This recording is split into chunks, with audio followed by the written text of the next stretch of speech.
varlė. Kitados gyveno karalius, kuris turėjo tik vieną dukterį. Kadangi ji buvo vienturtė, jai nieko netrūko. Ji turėjo spintą, lūžtančią nuo puikių drabužių, ir ponį, kuriuo galėjo bet kada jodinėti. Tačiau, nepaisant to, karalaitė jautėsi vieniša. Kaip norėčiau turėti draugę, dūsavo ji. Per gimtadienį karalius davė jai dovaną. Daug laimės gimtadienio proga, palinkėjo jis. Oho, ačiū tėveli, padėkojo karalaitė. Tai buvo gražus auksinis kamuolys. Karalaitė metė visas dovanas ir čiupo auksinį kamuolį. Paskui išdūmė į rūmų kiemą.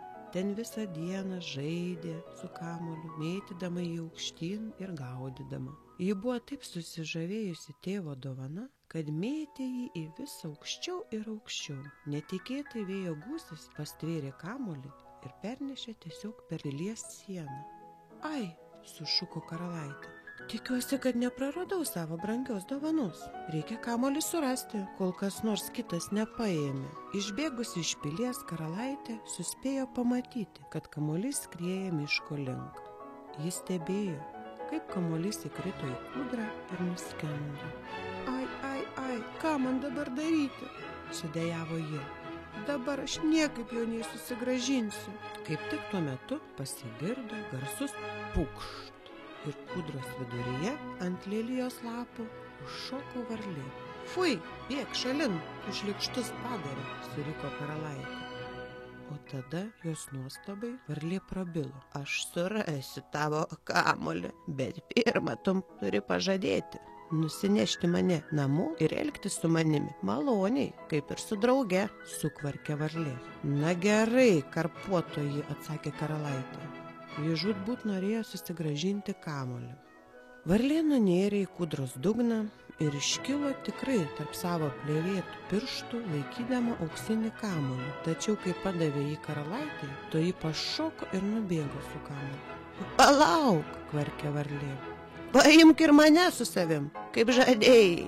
Nemanyk, sušuko karalaitė. Tu per daug bjauri. Ir nubėgo karalaitė namo, kiek kojos nešė. Įlėkusi pro pilies vartus užtrenkė juos.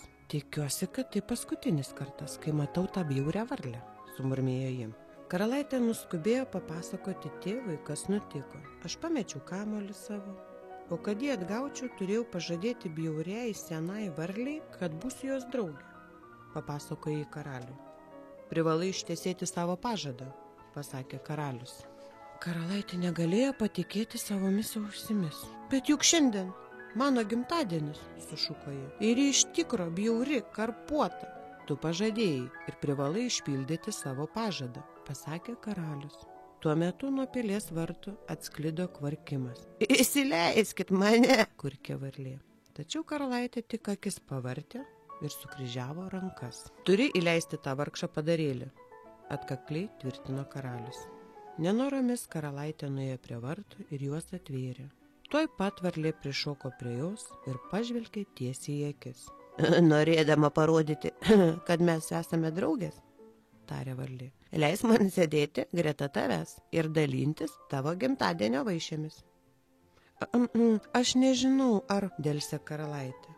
Bet dar nebaigusi sakyti, varlė nustraksėjo į pokylių menę. Karalaitė labai jau nenorėjo leisti varliai dalyvauti jos gimtadienio pokylyje. Klausyk, sušnibždėjo ji, gali pasimti mano gražiausius rūbus ir net mano ponį, tik palik mane ramybėje.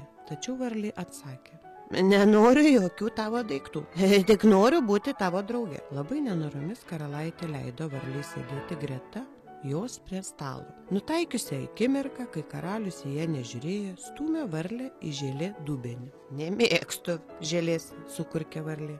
Leisk man dalintis valgiu iš tavo lėkštės. Karalaitė jau norėjo papurtyti galvą, tačiau pamatė, kad karalius į ją žiūri nepritariamai.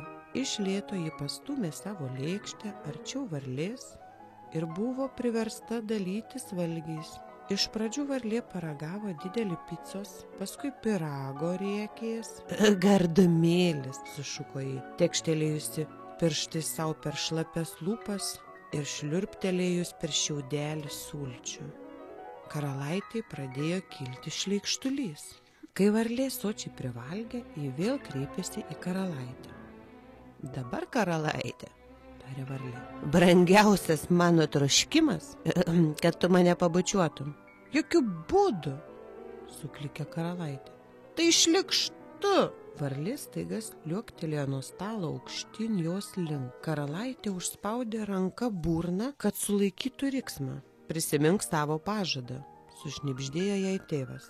Tu privalai daryti viską, ką gali, kad būtum jos draugė. Kad ir kaip karalaitė stengėsi, bet niekaip negalėjo įkalbėti tėvą, kad palaikytų jos pusę. Karalius smarkiai raukėsi, kad galų gale ji turėjo sutikti pabučiuoti varlę, nors ir buvo jos gimtadienis. Darau tai tik todėl, kad tu mane privertei, pašnibždėjo ji tėvui. Bet ne dėl jos. Ji kaip galėdama stipriau užmerkė akis, suskaičiavo iki 10, giliai įkvėpė, atkišo lūpas ir pabučiavo drėgną, karpuotą varlės galvą.